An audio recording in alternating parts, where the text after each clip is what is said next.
Hello friends, আজকের আমি আপনাদের বানিয়ে দেখাবো রেস্টুরেন্ট স্টাইল হানি চিকেন।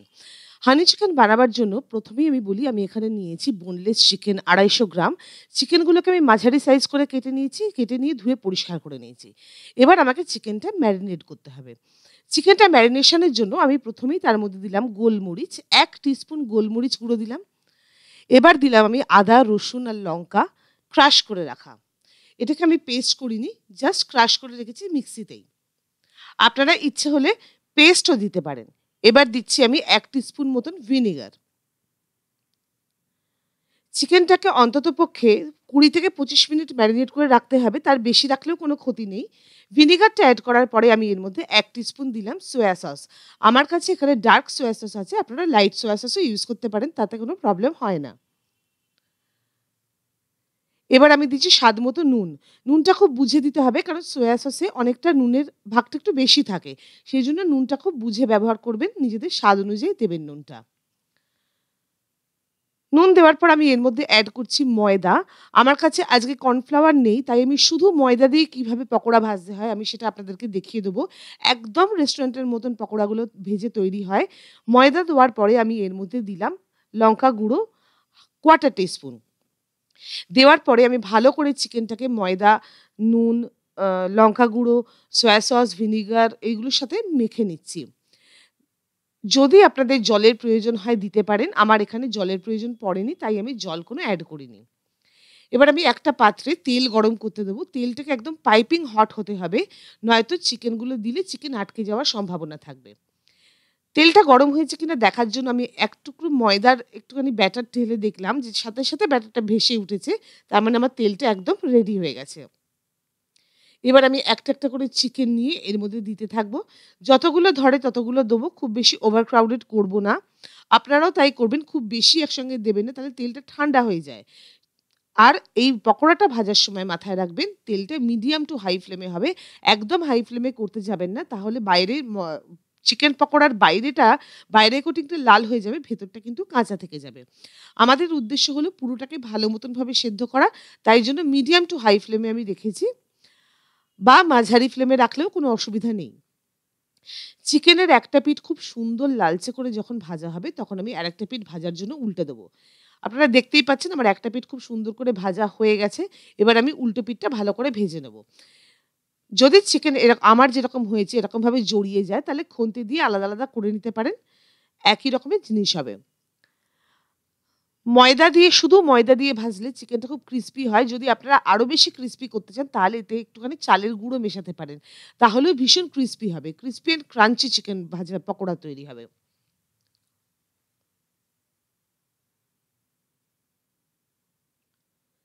আমার চিকেনগুলো অলমোস্ট ভাজা হয়ে গেছে। এবার আমি একটা পাত্রে তুলে সাইড করে নেব। এবারে যতগুলো চিকেন আছে আমি সব এক, এক করে ভেজে নেব। আমি একসঙ্গে যেহেতু ভাজিনি তাই আমাকে বারে, বারে ভাজতে হয়েছে।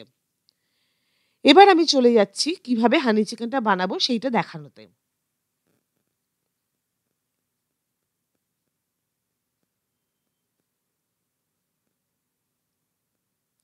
বাদবাকি যে পকোড়াগুলো ছিল, মানে ম্যারিনেটেড চিকেনটা ছিল, সেটাও আমি দিয়ে দিচ্ছি। দিয়ে ভালো করে একটা পিঠ লালচে করে ভাজবো। যেমনি একটা পিঠ ভালো করে ভাজা হয়ে যাবে, তারপরে চিকেনটাকে উল্টে দেবো।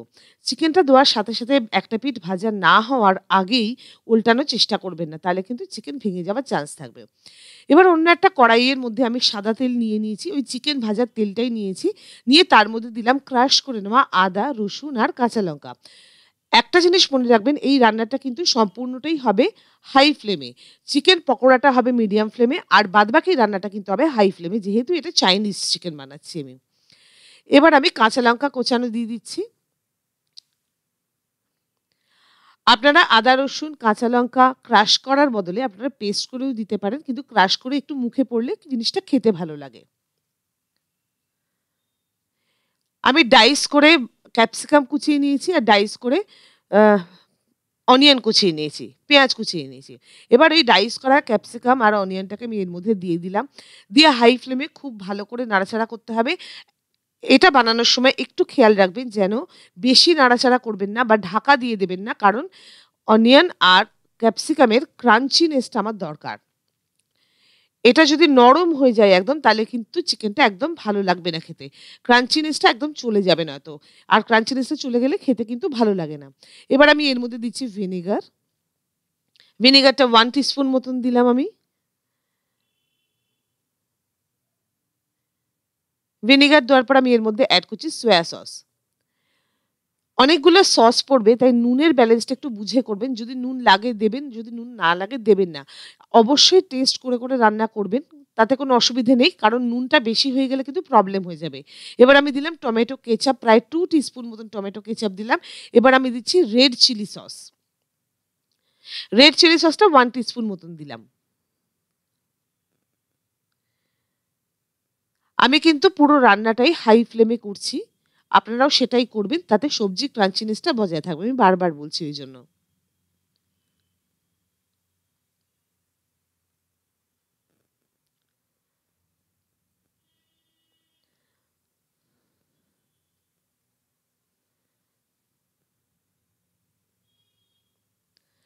খুব ভালো করে নেড়ে নেওয়ার পরে আজ আমি এর মধ্যে এড করেছি মনোসোডিয়াম গ্লুটামেট বা আজিনামোটো। এটা কিন্তু শরীরের জন্য একদমই হার্মফুল না, ওটা একটা মিথ। কাজেই আপনারা এড করতেও পারেন আবার এটাকে স্কিপও করে যেতে পারেন। আমি যেহেতু একদম রেস্টুরেন্ট স্টাইল বানাচ্ছি সেইজন্য আমি এড করেছি। এবার আমি দিলাম সল্ট অ্যাজ পার টেস্ট। কারণ এখানে যে কটা সস পড়ছে সোয়া সস, টমেটো সস, উম রেড চিলি সস সবকটাতে কিন্তু নুনের মাত্রাটা ভালো মতন আছে। সেইজন্য আমি এখানে বুঝে নুনটা ব্যবহার করলাম। আমার এইটুকু নুনেই হয়ে যাবে। আর চিকেন পকোড়া ভাজার সময়ও কিন্তু নুন দিয়েছিলাম। আর দিলাম ১ পিঞ্চ মতন লঙ্কা গুঁড়ো। ব্যাস এর মধ্যে আমার আর কিছু মেশাবার নেই। এবার আমি চিকেন পকোড়াগুলোকে মিশিয়ে নেব। চিকেন পকোড়াটাকে মেশানোর পরে খুব ভালো করে আমায় নাড়াচাড়া করতে হবে।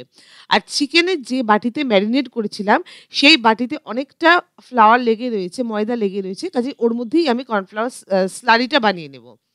ওর মধ্যেই একটুখানি জল দিয়ে অল্প করে গুলে নেব। কারণ আমার স্লারি খুব একটা বেশি দরকার নেই।